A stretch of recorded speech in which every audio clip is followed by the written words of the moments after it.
Hai gorgeous, welcome to my place. Terima kasih sudah mengklik video ini. Nggak pakai lama, watch.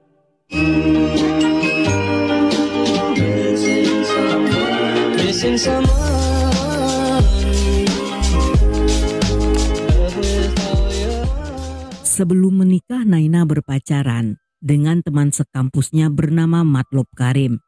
Mereka sudah lama menjalin hubungan dan berencana akan menikah. Saat itu mereka bekerja di kantor yang sama, namun merahasiakan hubungan itu dari rekan-rekan lainnya. Pada tahun 1994, tiba-tiba sikap Naina mulai berubah.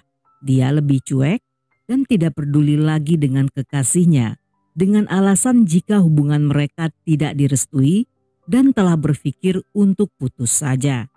Matlub tidak percaya dengan alasan itu, hingga ketika satu waktu dia melihat Naina mendapat kiriman buket bunga dari seseorang, yang setelah diselidiki, pria itu adalah bos mereka sendiri bernama Susil Sarma. Dan saat itu Matlub pun menyadari jika selama ini Susil telah mengincar Naina.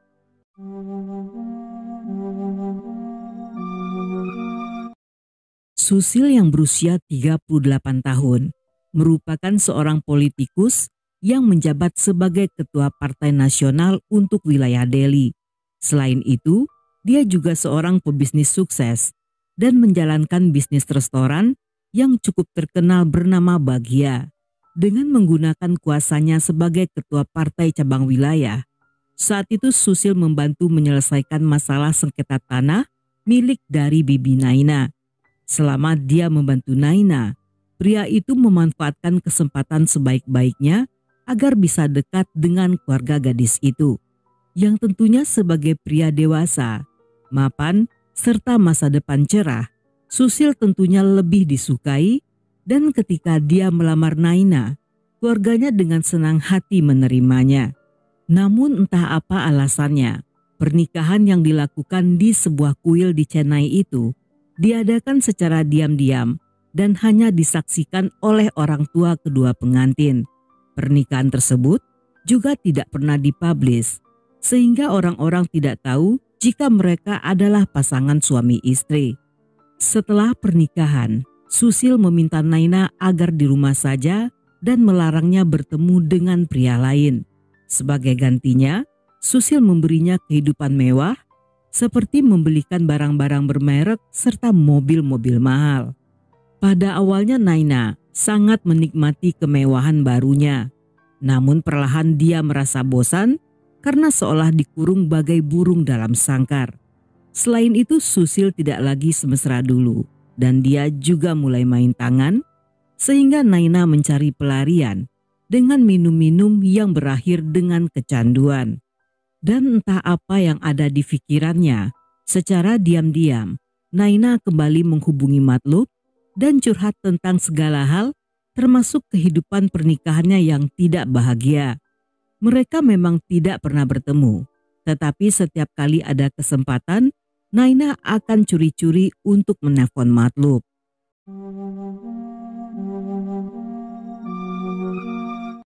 Pada tanggal 2 Juli 1995, malam itu di Jalan Asoka terasa menakutkan dan sepi, tidak seperti biasanya yang ramai dengan lalu lalang kendaraan. Pada jam 9 malam, seorang pria yang lewat melihat kepulan asap, disertai kobaran api yang keluar dari area belakang restoran Baghia. Hal ini tampak aneh, namun karena di saat itu sepi, sehingga tidak ada seorang pun yang memperhatikan. Tidak lama setelahnya, polisi mendapatkan laporan tentang adanya kegiatan mencurigakan yang dilakukan oleh seorang pria di belakang dapur restoran. Dia tampak sibuk membakar sesuatu di sebuah tandur atau oven logam yang berukuran besar. Ketika polisi tiba pada jam 9.35 malam, mereka menemukan manajer restoran bernama Kesaf Kumar yang sedang berdiri di depan tandur tersebut. Dia mengaku sedang membakar sisa-sisa peralatan kampanye seperti spanduk dan poster yang merupakan milik Susil. Namun saat itu, polisi tidak mencium bau plastik atau kertas yang terbakar dan Kesaf yang tampak gelisah berusaha mencegah polisi memeriksa oven tersebut. Tetapi polisi yang curiga tidak mengacukannya dan dengan paksa memadamkan api, yang sesaat setelahnya mereka melihat tangan manusia mencuat keluar dari dalam tandor. Ketika polisi sedang sibuk mengeluarkan jasad tersebut, tanpa mereka sadari Kesaf telah kabur melarikan diri. Forensik yang tiba sesaat setelahnya memastikan jasad tersebut milik seorang wanita. Tetapi karena kondisinya yang gosong parah, mereka belum bisa mengidentifikasi. Berdasarkan hasil otopsi, korban mengalami luka bakar parah sebanyak 60%. Cairan dalam tubuhnya telah menguap dan di lambungnya ditemukan kandungan alkohol yang diduga sebelum kematiannya korban dalam keadaan mabuk. Sebagian petugas lainnya menanyai orang-orang yang ada di restoran, mulai dari tamu hingga para pegawai, yang tidak satu pun yang bisa memberi informasi penting. Karena sebelumnya Kesaf menyebut nama Susil dan restoran tersebut merupakan miliknya, polisi pun memutuskan untuk mencari pria itu. Namun saat dicari ke kantornya, menurut stafnya, Susil sudah pulang sejak jam 7 malam. Dan sebelum pergi, polisi sempat memberitahu padanya tentang penemuan jasad wanita di restoran Susil dan meminta pria itu untuk mengabari mereka jika seandainya Susil kembali ke kantor. Namun sayangnya, informasi tersebut justru disebarkan oleh sang staf pada salah seorang wartawan kenalannya. Ketika polisi menelpon ke rumah Susil, tidak satu pun yang menjawab telepon. Begitupun ketika mereka mendatangi rumah orang tuanya, Susil juga tidak ada di sana. Menurut ibunya, mereka sudah 2 hari tidak mendengar kabar dari sang putra, dan bagi ibunya hal ini sangat wajar karena biasanya Susil juga jarang menelpon mereka.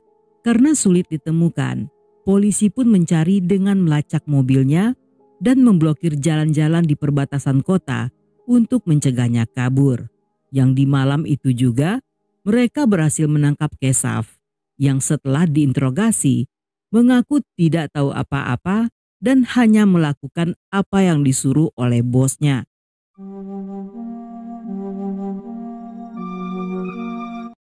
Keesokan harinya mobil Susil ditemukan ditinggalkan begitu saja di daerah Karolbach.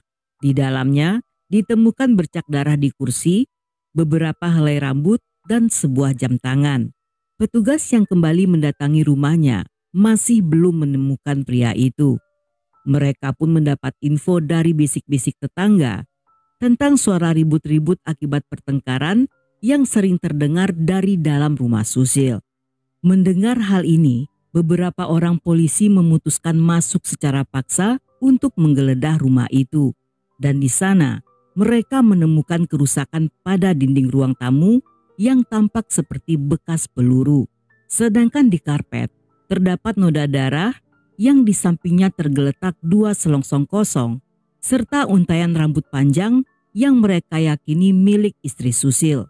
Polisi pun membawa semua bukti-bukti tersebut, termasuk dengan sebuah diary yang di dalamnya tertulis banyak nama Susil dan Naina. Saat itu mereka yakin jika korban adalah Naina, dan untuk memastikannya, mereka pun meminta orang tuanya untuk melakukan identifikasi yang sayangnya gagal dilakukan. Karena dengan kondisi jasad yang gosong, mereka tidak bisa mengenali sang putri, dan saat itu mereka juga tidak percaya jika korban adalah Naina. Di hari yang sama, polisi yang sedang mencari-cari Susil dikagetkan dengan berita dari salah satu tabloid yang menyatakan jika sejak tanggal 2 Juli, Susil sedang berada di kota Saurastabavan untuk melakukan kegiatan kampanye. Hal ini tentunya membuat hasil penyidikan menjadi kacau, karena jika seandainya di hari kejadian Susil berada di kota lain, maka mereka pun harus mengulangi penyidikan dari awal. Namun komisaris polisi yang yakin Susil pelakunya meminta agar anggotanya bekerja sama dengan para wartawan untuk mendapatkan informasi yang benar. Mereka pun mendekati salah seorang wartawan, sebut saja bernama Amir, yang bersedia bergabung. dengan syarat kepolisian tidak boleh melakukan interogasi sebelum beritanya dipublish. Tidak lama setelahnya, polisi mendapat riwayat panggilan telepon dari rumah Susil. Diketahui jika pada hari kejadian ada panggilan keluar sebanyak 2 kali. Panggilan pertama dilakukan cukup lama yang kemudian dimatikan, sedangkan panggilan kedua hanya sebentar yang juga segera dimatikan sesaat setelah telepon diangkat. Setelah dilacak, nomor telepon tersebut terdaftar atas nama Matlub yang hingga saat itu masih bekerja di kantor partai. Ketika polisi menemui Matlub di rumahnya, pria itu mengaku jika mereka berteman akrab dan dialah orang yang berbicara dengan Naina di malam itu. Namun entah apa yang terjadi, tiba-tiba Naina mematikan telepon dan kembali menelpon Matlub yang ketika diangkat tidak terdengar suara siapapun. Saat itu polisi yang belum tahu tentang hubungan Naina dan Matlub di masa lalu meminta bantuan pada pria itu untuk mengidentifikasi jasad yang ditemukan di Tandor. Dan dalam waktu singkat, sesaat setelah mereka tiba di TKP, dengan cepat Matlub mengkonfirmasi bahwa jasad tersebut adalah Naina.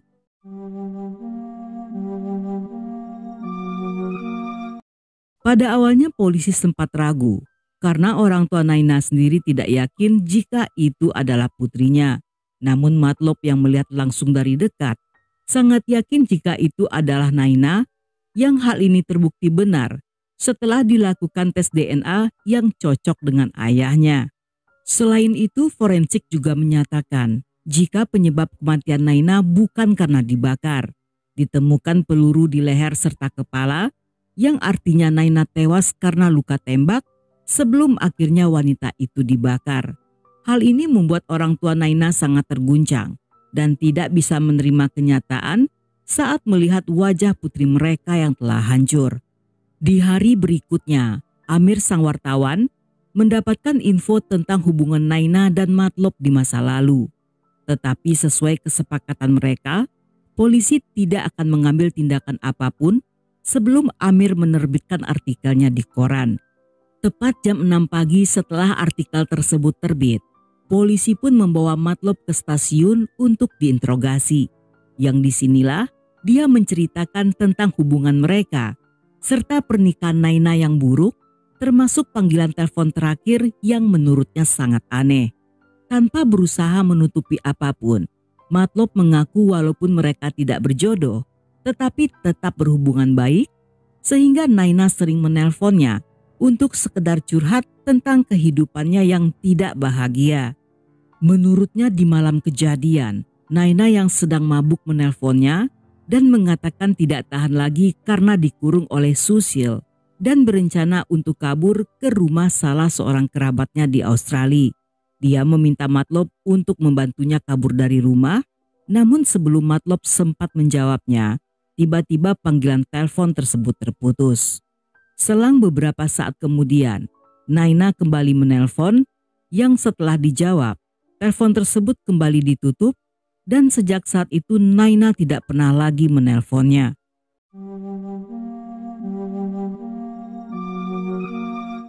Keesokan harinya, Amir kembali memberi info tentang Susil yang mengajukan surat jaminan di pengadilan Madras yang saat ini telah berganti menjadi Chennai.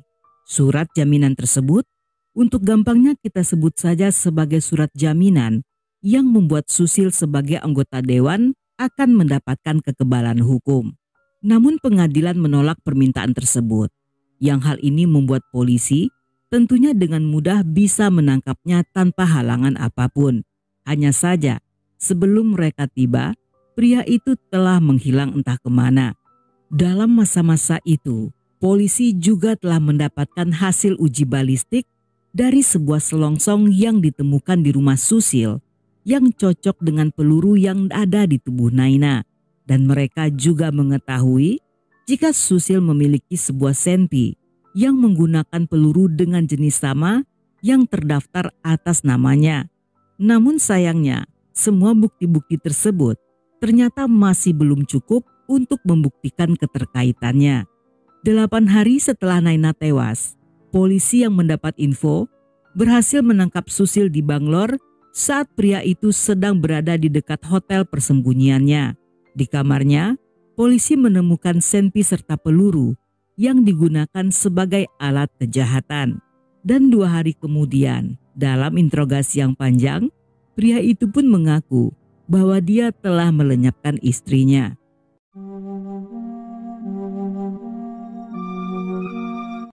Dalam persidangan awal yang dilakukan pada 27 Juli 1995, Susil yang awalnya mengakui pembunuhan tersebut tiba-tiba merubah pernyataannya dengan mengatakan jika dia sangat mencintai Naina dan tidak punya alasan untuk melenyapkannya. Selain itu, dia beralibi bahwa di hari kejadian sedang berada di Mumbai. Namun entah apa yang terjadi setelah persidangan awal, karena selama 8 tahun ke depan, dengan berbagai alasan hakim selalu menunda sidang lanjutan. Sidang kembali dilanjutkan di tahun 2003 setelah Keshav, sang manajer restoran, berhasil dibujuk untuk bersaksi melawan Susil dengan imbalan akan diberikan pengurangan hukuman. Di persidangan kali ini, walaupun Keshav muncul sebagai saksi utama, tetapi pengacara Susil masih berusaha keras untuk melepaskan kliennya. Namun dia tidak berkutik ketika jaksa menghadirkan saksi lain bernama Nol Mahatre yang merupakan teman Susil. Pria itu mengatakan jika tepat di malam kejadian, Susil menghubunginya dan mengaku telah melenyapkan Naina, yang dari 2 saksi kuat ini pada akhirnya terungkap kronologi kasus ini dan motif pembunuhan Naina adalah kecemburuan.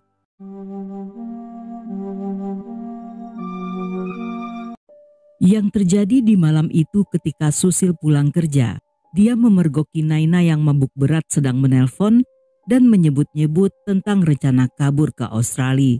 Namun ketika menyadari Susil telah berada di ruangan itu, dengan cepat Naina menutup telepon dan segera pergi dari sana. Susil yang curiga mencoba menghubungi nomor yang dihubungi Naina dengan menekan tombol dial yang secara langsung akan terhubung ke nomor panggilan terakhir. Telepon tersebut dijawab oleh seorang pria yang tanpa perlu bertanya, Susil sudah bisa menebak jika pria itu adalah Matlop. Dan karena hal ini, tidak lama setelahnya Susil dan Naina pun bertengkar. Dia menuduh istrinya tidak tahu diuntung karena telah berani berselingkuh dan tidak tahu berterima kasih atas segala kemewahan yang telah diberikannya. Namun Naina yang telah muak saat itu membalas perkataannya bahwa Susila yang telah berselingkuh dan menjadikan dirinya sebagai istri pajangan yang hanya menjadi penunggu rumah. Naina bahkan mengungkit sikap suaminya yang menyembunyikan pernikahan mereka dari orang-orang sehingga membuat Naina merasa tidak dianggap dan tidak dihormati sebagai seorang istri. Dengan amarah memuncak, Naina mengatakan akan melakukan bunuh dan dia telah menulis sebuah catatan bunuh yang catatan tersebut ternyata telah disita polisi saat mereka menggeledah rumah Susil. Dengan cepat wanita itu pun berlari untuk mengambil senpi yang disimpan di lemari Susil. Melihat hal itu, suaminya berusaha merebut benda tersebut dari tangan Naina yang masih marah-marah dan berteriak akan mengakhiri hidupnya. Namun alih-alih menenangkan istrinya, Susil yang juga terbawa emosi berhasil merebut senpi itu dan menembak istrinya hingga tewas. Untuk melenyapkan semua bukti, Susil pun membungkus tubuh Naina dengan plastik sampah dan meminta bantuan Keshav untuk mengangkat jasad tersebut ke dalam tandur dan membakarnya.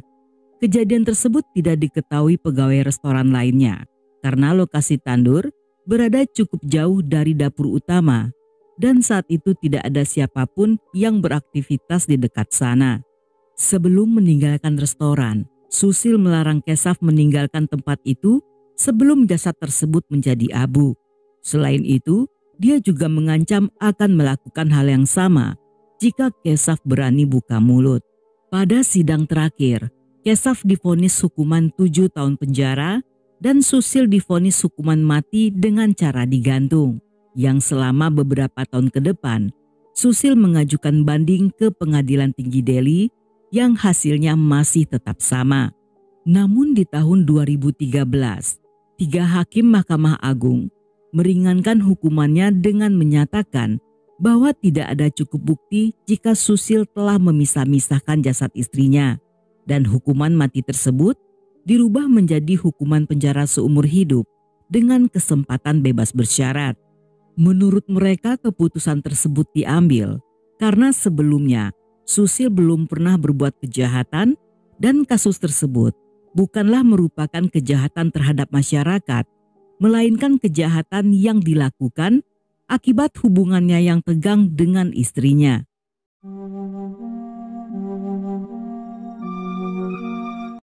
Lima tahun setelahnya, Susil dibebaskan dengan persetujuan dari Pengadilan Tinggi Delhi. Dia mengaku menyesal atas perbuatannya dan selama di penjara dia telah bertobat, serta menghabiskan waktu dengan membaca buku-buku agama. Selama 18 tahun berada di tahanan, Susil pernah beberapa kali mencoba mengakhiri hidupnya yang berhasil dicegah oleh napi lain. Di sana, dia banyak bertemu narapidana kasus pembunuhan yang terjadi akibat kemarahan.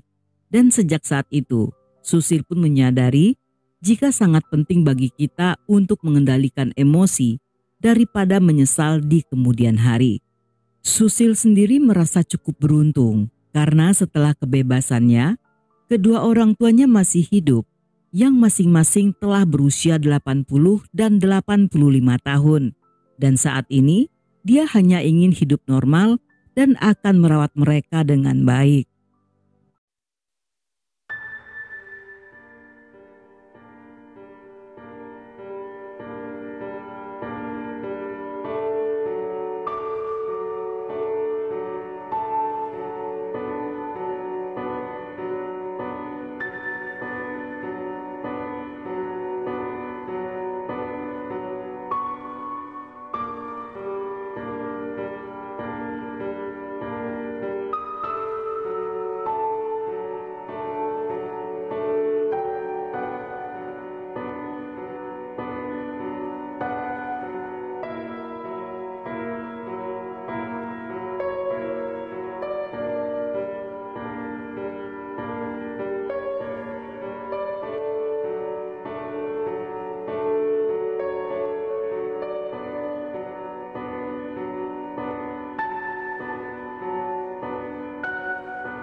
Dan sampai di sini dulu cerita kita kali ini. Semoga kalian suka dengan ceritanya.